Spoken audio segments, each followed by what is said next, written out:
Voilà la bête MT-09 SP modèle 2019, donc une phase 2 qu'on reconnaît à ce fameux optique.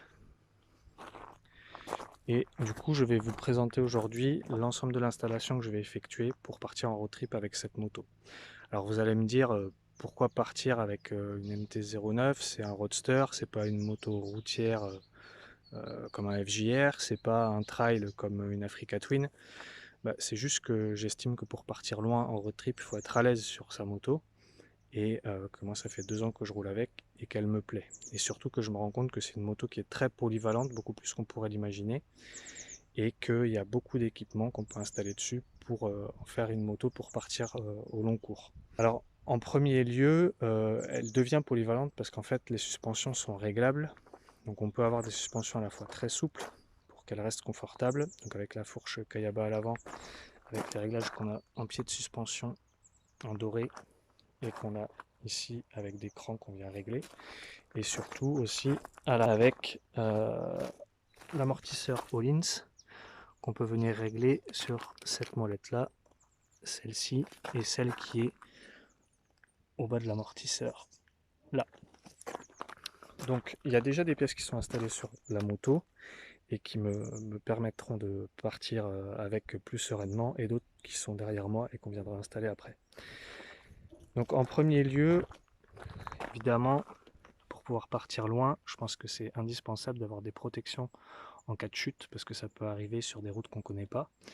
Et donc je suis venu installer dans un premier temps des protections de carter. Donc je suis parti sur du Puig parce qu'il y a d'autres marques, je pense à R&G par exemple, mais il y a énormément de contrefaçons dessus. Donc là au moins avec Puig j'étais sûr d'avoir des modèles d'origine et avec un plastique qui est fait pour l'abrasion et les chutes. Donc ça se décompose en 4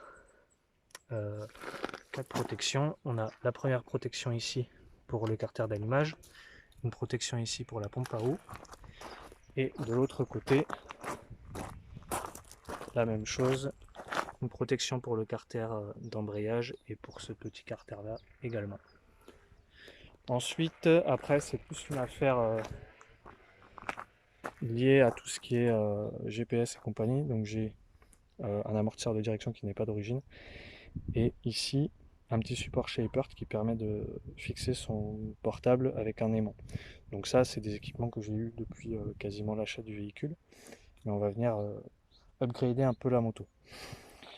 Ensuite ici, donc cette petite vis elle permet de fixer un support. C'est là que je vais fixer d'abord mon support USB. Ça va être la première modification de la journée pour pouvoir recharger le téléphone, et si je pars plus de 2 heures, avoir un GPS toujours fonctionnel, ou Waze ou une application comme une autre. Et ensuite dans un deuxième temps on va venir sur la boucle arrière de la moto et le passage de roue arrière. J'ai déjà fait des modifications. Donc là on voit qu'il y a un trou qui est percé, et également ici. Donc en fait dans les petits carrés en plastique là, quand on retire l'ensemble de la pièce en plastique, il y a des pré-trous qui sont faits et qui permettent d'avoir accès au filetage du cadre qu'on voit. Et donc simplement avec 4 trous à l'intérieur, je vais pouvoir fixer tout le support de top case que je vais vous montrer tout de suite. Donc qu'est-ce que j'ai acheté? J'ai acheté dans un premier temps tout ce kit qu'on voit là, qui comprend donc le support de la marque Shad, avec le support de top case, les 4 vis, les 4 entretoises et les 2 supports pour les valises. Donc vient se fixer dessus ce top case qui a un dossier aussi pour le passager. Donc c'est le modèle SH39, donc a priori 39 litres si je dis pas de bêtises, qui est quand même assez grand et dans lequel on peut mettre un casque et pas mal d'affaires. Donc moi c'est vrai que je l'utilise au quotidien pour aller travailler, etc. Mais en plus de ça, pour partir en road trip il est utile, et je viens l'accompagner de 2 valises souples. Donc c'est le modèle Shad E48, qui sont des valises qui peuvent s'agrandir au niveau latéral en défaisant les zips. Et alors elles sont pas étanches, mais elles sont vendues avec un sac de protection qui leur permet de garder les affaires au sec. Et enfin, il nous reste donc une selle confort. Pourquoi? Parce que un des gros défauts, je trouve, sur cette moto, c'est sa selle d'origine qui est vraiment une planche de bois. Et c'est vrai qu'au bout de 200 km, on a vraiment mal au cul. Donc là, l'objectif, ça va être très simple. C'est un simple remplacement. J'enlève la selle et je mets la nouvelle. Donc c'est un peu un hasard, mais on reste toujours chez Shad. Je suis pas marié avec eux, mais bon, ils font un matériel qui est un bon rapport qualité-prix. Et là, on est sur une selle de MT, une selle confort qui est une selle Shad également, qui est en gel. Et c'est vrai que pour l'avoir utilisée, elle est quand même nettement plus confortable. Pas forcément plus épaisse, mais nettement plus confortable que la selle d'origine. Du coup, c'est parti pour le montage. La première étape, ça va être installer le port USB. Ensuite, la selle et le support que vous voyez déjà monté, puisque je me suis chié dans le montage et mon portable n'avait plus de batterie. Donc la première étape, retirer les copes ici latérales avec la vis BTR qu'on voit ici et des agrafes qui sont cachées là derrière. Je vous montre tout ça tout de suite. Une fois qu'on a retiré les petites agrafes, donc on se retrouve avec le cache là qui est retiré et qui était aussi maintenu dans le fond là, ici, par deux agrafes, et on se retrouve avec ça. Donc on a 3 branchements plus cette fameuse prise qui est derrière. Et donc une fois qu'on a retiré les agrafes, on peut avoir accès à la prise. Et on voit que cette prise, elle est juste maintenue avec un capuchon. Et il suffit de retirer le capuchon pour venir brancher à la place la prise du port USB. Donc c'est ce que je vais faire tout de suite. Donc on est côté droit de la moto, hein, je précise. Du coup voilà, il est monté sur le guidon. Ça passe là derrière. Le fil revient ici. On peut le brancher. J'ai juste passé un coup de nettoyer en contact pour nettoyer la prise qui est là. Et tout sera branché, je vais pouvoir tester. Et voilà le tout remonté. Alors je vais vous expliquer qu'à posteriori du démontage, il y a des choses qu'on n'a pas besoin de défaire. Donc le câble passe là et vient rejoindre ici mon support. Donc au final, ces deux vis BTR, vous n'avez pas besoin de les démonter puisqu'elles ne fixent en réalité que la grille, à moins que vous souhaitiez nettoyer la grille qui est souvent sale avec beaucoup de moustiques. Et sur l'arrière, alors ce sera pas facile de filmer, mais il suffit de démonter ici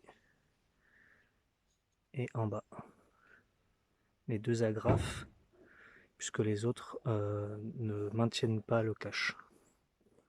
La moto est démarrée. Alors, on voit une petite lumière bleue.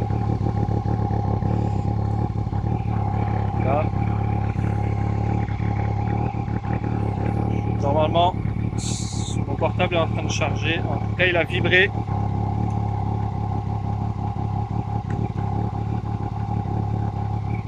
A priori, ça fonctionne. Première étape validée. Deuxième étape, installer la selle. Donc très simple.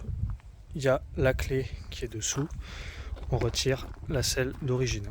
On voit que pour partir en road trip, il n'y a pas beaucoup de place puisque en fait, à part le bloc disque ici, je peux rien mettre. Et on va mettre la selle nouvelle en gel. Tac, je suis venu remettre les outils, donc le tournevis et la petite vis BTR dessous. Il n'y a plus qu'à la remettre. Alors, elle n'est pas parfaite, dans le sens où elle est un peu chiante à venir clipper. Là, avec le portable, je ne vais pas y arriver, mais voilà ce que ça donne. Et troisième étape, c'est la fixation de ce support que vous voyez tout bien installé.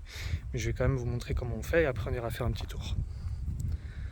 Et maintenant on va travailler ici pour venir fixer le support de top case. Donc il faut retirer le cache en plastique, toujours pareil avec ici ces agrafes, venir percer.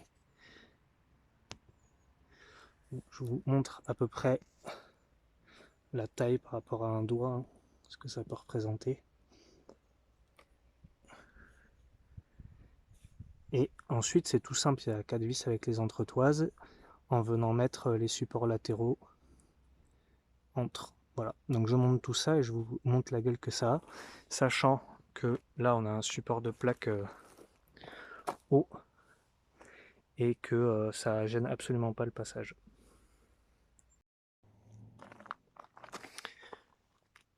Donc le support est posé. Je vous montre. Donc il faut en haut l'entretoise, puis le support des valises latérales, puis ici le cadre pour le support du top case. Donc on se retrouve avec une architecture comme ça,